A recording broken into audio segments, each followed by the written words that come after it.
The evolution of the atomic bomb.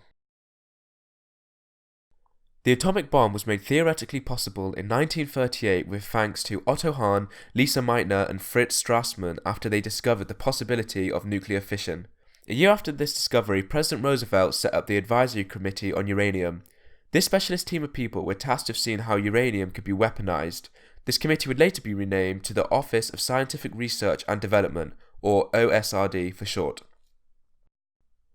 The Manhattan Project would be set up shortly after in December of 1942, where facilities were set up in New Mexico, Tennessee, Washington, and even Canada. On the 16th of July 1945, the Trinity Test took place. This was the first successful nuclear bomb test which created a mushroom cloud approximately 40,000 feet high.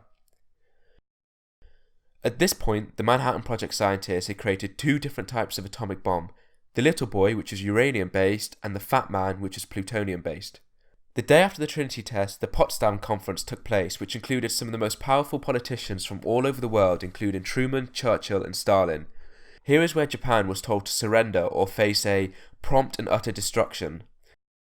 Less than a month later, the US dropped a Little Boy from a B-29 bomber in Hiroshima, which leveled up 5 square miles and killed 80,000 people, with tens of thousands of people dying later on as a result of radiation poisoning.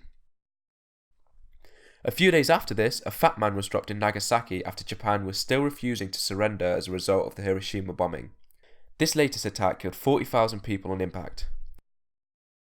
Japan finally surrendered to the US on the 14th of August. However, by the end of August, the USSR had tested their first nuclear bomb, which was made possible due to a network of spies who had discovered some American blueprints.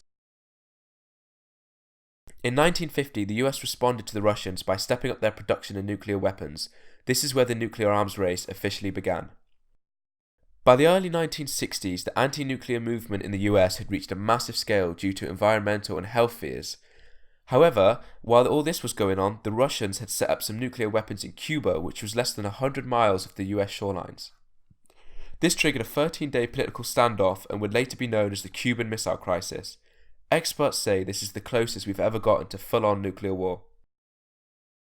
By the early 70s, the US and Russia led talks to prevent the spread of nuclear weapons and created the Non-Proliferation of Nuclear Weapons Treaty. This effectively states that countries with nuclear capabilities won't supply or help non-nuclear states with nuclear technology or armaments.